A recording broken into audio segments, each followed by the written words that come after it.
Hey everybody, I am shooting outside in a nearby park at night, which doesn't sound very smart. I have roommates and I don't want to disturb them while I'm recording something. Basically, I want to talk about the Oscar nominations. I woke up at 6:30 this morning when they were live streaming, and I don't think I've ever watched it live. Actually, I watched it live during the pandemic, so I've done that once, but usually I just wait till after. I don't usually watch them as they're happening. I don't know, it was cool. I was like waking up like early in the morning to watch the Oscar nominations. It's been on my mind all day. I've just been kind of walking around. I'm like, I need to get my thoughts out about this. So basically, that's what I want to do today. I just want to go over the nominations, talk about what I liked, what I didn't like, and yeah, that's not anything crazy. Sorry for the sound being bad. Sorry for the visual not being very interesting.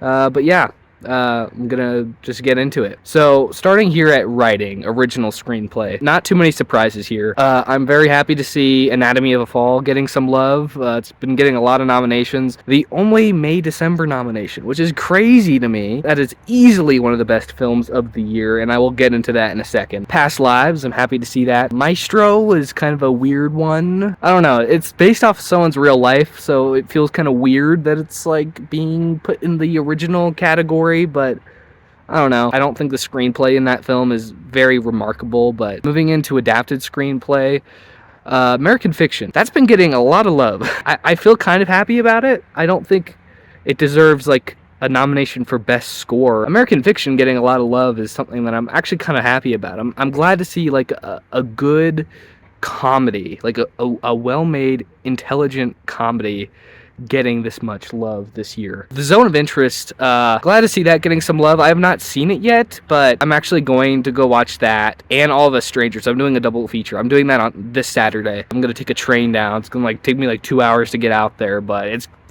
I think it's gonna be worth it. I've been looking forward to these two films for a long time. Visual effects, nice to see some Mission Impossible love. Godzilla Minus One, hoping that wins. Definitely was kind of a sleeper hit. Came out of nowhere. No one was expecting it, but it's very much welcome. And Mission Impossible, it's weird that this is the first time a Mission Impossible movie's ever been nominated for an Oscar. Twice, actually. It was nominated in sound as well. Step in the right direction, maybe? I don't know. Production design, everything here feels right. Poor Things, Oppenheimer, Barbie, all that stuff. Just want to I totally forgot about this. Asteroid City, which was obviously not going to get any love.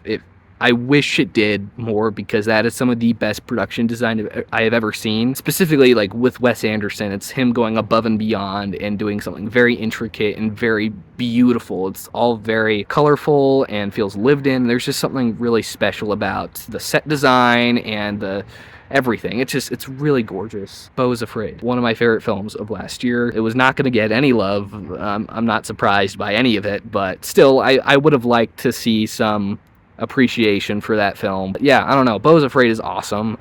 It rules. If you haven't seen it, please go watch it. I made a whole video about it. Music original score. This is where I get a little cranky. Okay, Poor Things feels right. Oppenheimer, Ludwig Göransson's score there is absolutely transcended. It really is something special. One of the best scores of the last century, to be honest. It really is like it carries a lot of the weight of that film, and it's probably gonna win, and I'm gonna be happy when it does. Killers of the Flower Moon feels right. Robbie Robertson's score is really subtle, and it kind of gives this very sinister energy to it. It doesn't overplay it. It knows when to hold back. Indiana Jones and the Dial of Destiny.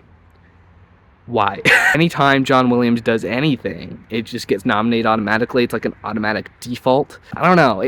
Like, he was basically sleeping through that. I don't even know if he was actually there conducting the music. American Fiction getting nominated. There's literally nothing special about that score. I really like that film. I feel like you could replace Indiana Jones and American Fiction with Across the Spider-Verse. And then The Boy and the Heron, Joe Hisaishi, the culmination of everything he's done put into one musical score. And it's not even nominated. It feels weird. Music original song, of course, the obvious one, Dear Alien Who Art in Heaven from Asteroid City, should have been an immediate lock, but they just didn't go with it. So, whatever. I'm glad to see A Song for My People from Killers of the Flower Moon getting some love here. Very much feels deserved. I don't know what the Flamin' Hot song is doing on there. I don't know. There's so many like bizarre choices, but the Barbie ones are obvious, and either I'm Just Ken or What Was I Made For is probably gonna win. International feature film. This one felt kind of weird because I don't see Anatomy of a Fall on here, and that was nominated for Best Picture. Maybe it's because like it was another spot was taken. I don't know. It's weird. Happy to see Perfect Days on here. I have not seen it yet. That doesn't come out till like February where I'm at, but I'm really looking forward to that one. Especially, I watched my first ever Wim Wenders movie, Paris, Texas, and that absolutely floored me. It broke me. I cried. I loved it. And I hear Perfect Days is like his swan song. It's like everything that makes him a great filmmaker just kind of rolled into one piece, and I cannot wait to watch it. Society of Snow as well. I've heard a lot of great things about that one, and cool to see it getting some love. The Zone of Interest is taking it. It was nominated for Best Picture, so it's winning. Film editing. Great group of picks here. I think Oppenheimer's gonna take it. Jennifer Lame's edit here is like really something. It's one of those that makes you constantly ask, like, how do they do that? Like, how is that even possible? The stress I feel just from watching that film and thinking about every single cut and putting the whole thing together and letting it flow and giving it the right pace, it's insane to me. And Jennifer Lame did an amazing job. It's one of the best edits I've seen in years. Thelma Schoonmaker's editing for Killers of the Flower Moon is maybe the best out of these. Jennifer Lame's edit for Oppenheimer is probably my favorite personally, but like if we're talking like legendary stuff, what Thelma Schoonmaker's here is doing is incredible. The pace and just the ability to linger on a shot and really let the tragedy of the events that are unfolding be felt. And you can feel it in your heart because they're willing to let you sit with it, and they just let the shots linger, and it's really incredible what she's doing. And yeah, I would love for that film to win. Oppenheimer's probably taking it, and I will be so happy if it does. But yeah, it's a really great category. Anatomy of a Fall as well. Phenomenal editing, the way it kind of maneuvers between the court sequences and the flashbacks. It's all very smooth and fluid. Big fan of what the editing is doing there. Directing. Now, I've heard a lot of people get pretty upset about this. With Greta Gerwig being nominated, well, her film, Barbie, being nominated for a bunch of stuff and not even getting nominated for directing. This happened all the way back in 2020 for her 2019 film, Little Woman, which is her best film easily by far, and she definitely deserved a nomination there. Honestly, I don't know who I would replace. Genuinely, I don't know who I would replace in this category because it is such a good lineup. Yorgos Lanthimos, what he's doing with Poor Things is so insane and bonkers and epic and intricate, and it's something that rarely see a filmmaker do. It feels like something a filmmaker would do at the end of their career. And Yorgos Lanthimos has only made like a couple of films. So this is absolutely insane to see, you know, this man put something together that is this crazy and this out there. Christopher Nolan's probably taking it, and I would love for him to take it. I think it's very much deserved. I've been critical of Christopher Nolan in the past, but Oppenheimer is seriously probably his best film, the best film he's ever made, and I stand by that. Martin Scorsese, Killers of the Flower Moon, one of the best directed films I watched all year. Anatomy of a Fall, absolutely one of the best crafted courtroom dramas I've seen in years, and really a lot of that just stems from the phenomenal direction on display. And I haven't seen The Zone of Interest yet, but I'm assuming what Jonathan Glazer's doing here is really something special, especially considering he hasn't made a film in over 10 years. I honestly don't know who I would replace here. I mean, the obvious one would be Jonathan Glazer, but I haven't seen the film, so it doesn't really seem fair, right?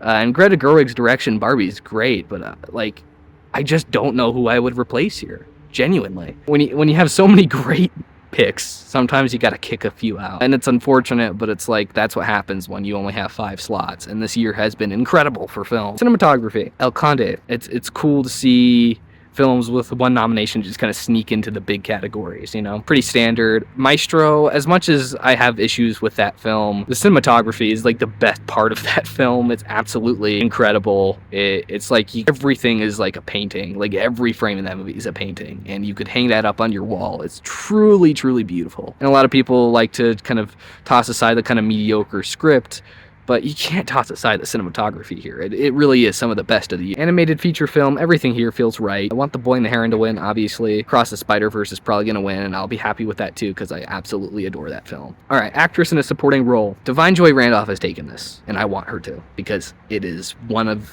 if not my favorite performance from The Holdovers. But Divine Joy Randolph is really doing something here that is so melancholic and emotional and profoundly sad and heartfelt. I love it. I absolutely love what she's doing here, and if she doesn't win, I'm going to turn into the Joker. America Ferrera for Barbie feels wrong. Some people are calling it the Jamie Lee Curtis of 2024, and I actually completely understand that. You toss aside just all of the problematic things that Jamie Lee Curtis is a part of in real life. I'm not talking about the person here. Of course, America Ferrera seems like a much more moral human being. She has like one monologue, and it's a good monologue, and it is emotionally resonant, but it's just one monologue.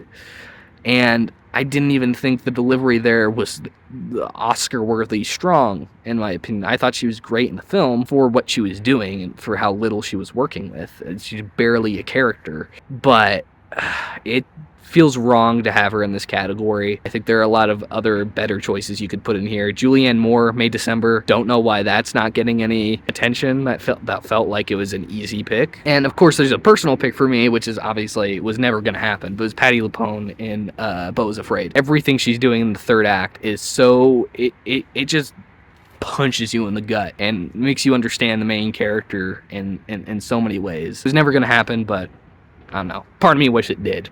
Actress in a leading role. People are complaining about Margot Robbie. She's good. She's good in the movie. I thought she was perfect for the role. Like, literally nobody else could play Barbie. But I don't really necessarily think it was a Oscar-worthy performance, in my opinion, but I completely understand the frustration, especially considering that Ryan Gosling got nominated and she didn't get nominated, yada, yada, yada. Everything here seems pretty, except Annette Bening and Nyad. That was not expected at all. Nyad came out of nowhere. It's like the Two Popes of 2024. You know, do you remember when the Two Popes came out? No one knew anything about that film. Took a bunch of nominations. People were like, what is going on here? If I could replace anybody, I would probably replace Annette Bening. It's the only film that I haven't seen, so maybe it's a little bit of bias. I would definitely put Greta Lee for Past Lives in here. Definitely. Carey Mulligan, some people are trashing on that performance and saying it's bad. I loved her in that movie. I thought she gave a very emotionally resonant performance. She was acting circles around Bradley Cooper, but we'll get to him in a second. Lily Gladstone, of course I want to win. She's probably going to win. Emma Stone has a chance.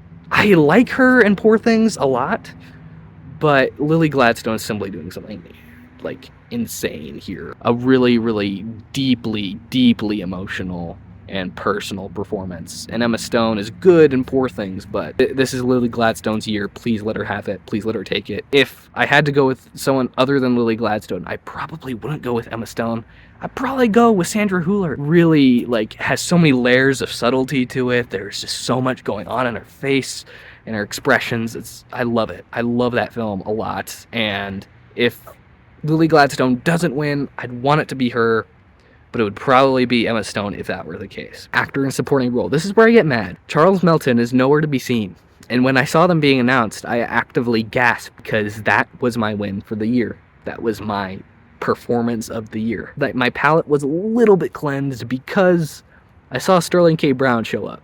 And that made me smile a little bit. And hearing the cheers when the nomination was announced, I don't know how staged it was, but it made me happy. It made me feel a little warm and fuzzy inside because he was never on my radar. I never registered that performance would go in that category or that he would get any attention, let alone American Fiction in general. I thought maybe get like a screenplay nomination, maybe something for Jeffrey Wright, but Sterling K. Brown really stole the show in that film. Like, I absolutely love that performance. It's so funny. It's so heartfelt. There's a pool of emotion just behind his eyes, and you can see it all in his performance and his physicality. It's absolutely stellar, and I was so happy to see that nomination come to fruition. Mark Ruffalo for Poor Things. I like him in the movie. I don't think it's the best supporting performance in the film. I would probably give that to Willem Dafoe. If I was allowed to give one to like a character that only has like one scene, Christopher Abbott, very underrated part of that film, steals the show for a brief moment there. But Willem Dafoe in Poor Things is so elevated and so emotionally potent. There's a lot to what he's doing there that I am in love with, and I would have loved to see him get nominated over Ruffalo. But Ryan Gosling for Barbie, when the movie first came out, I really wanted him to get nominated for an Oscar. I thought that this was his year. This is crazy. And then I saw Oppenheimer and Killers of the Flower Moon and Poor Things. And I saw all these other movies, and I was like, in May, December, which of course I'm still angry about. Once I saw so many more elevated and nuanced performances, I was like, okay, I'm fine with Ryan Gosling being put off the list, and he got nominated, and now people are mad because of the whole thing, and Margot Robbie didn't get nominated, missing the point of the film and stuff. And he wrote a statement. It's become a huge thing in like a day. It hasn't even been 24 hours yet. Yeah, I like his performance. I think it's really funny. I think he does a really great job with the line delivery and the emotionality and the physicality. It is a very good performance. Charles Melton, man, I want to replace him. I want to replace Gosling with Melton. Making me really mad because I think Melton gave the best supporting performance of the year. It's kind of obvious now with Melton out of the way. Robert Downey Jr.'s taking this home, no doubt about it. This is an easy lock, and I'm happy for him. Also, Robert De Niro, I didn't talk about him. That is definitely one of the most sinister and subtle performances of the year, by a master actor, bringing one of the most despicable characters to life. Moving on to actor in a leading role. I'm really just happy to see Jeffrey Wright get his dues finally. I've been a fan of him for years, and to see him get a lead role and then an Oscar nomination from that lead role is kind of cool. Cillian Murphy is my favorite performance of the year, hands down. One of my favorite performances of the last century. What he's doing here is so elevated. Everything going on in his eyes, in his face, his inflections, everything communicates. He can communicate an entire story just with his eyes alone. And that is very, very hard to do. And what Cillian Murphy's doing in this film is absolutely, like, it's so transcendent. It may be the best part of the movie. It may be too good for the movie, even though the movie itself is already a masterpiece in my eyes. But he's got some competition with Paul Giamatti for The Holdovers here, and I love Paul Giamatti in The Holdovers, and if he won, I would not be angry at all. I just think Cillian Murphy is doing something so much more long-lasting, and yeah, I think it's something that's going to stand the test of time. It's really something that will hold a lot of weight for years to come. So of course I want Cillian Murphy to win. He has a chance at winning, but Paul Giamatti is probably going to take it. And if he does, I'm going to be happy because The Holdovers is awesome, and I love Paul Giamatti. He's one of my favorite living actors. So if he wins, I'm happy for him. Bradley Cooper. I want to talk about him just briefly. This video is already getting too long. I'm very conflicted because on one hand, it's not a great performance. It works and it gets the job done, and he's doing a good impression, I guess. Something about his process seems so dated. The whole method acting thing, being in character while he's directing. Carey Mulligan said that in a few interviews, that when he's directing her, he's still doing the Lenny voice, and it feels weird and creepy and kind of delusional. And I feel bad for him because he went all in. He put all of his eggs in that basket, and I mean, it's very clear he's trying to win that Oscar, and he is definitely not going to win it. And I feel bad for the guy. I truly do. And it's too bad that he's kind of become the villain of Oscar season. He's doing the best he can. He really is. And this was his passion project, and he worked really hard on it. And I feel bad for the guy. Now, moving on to Best Picture. Great lineup.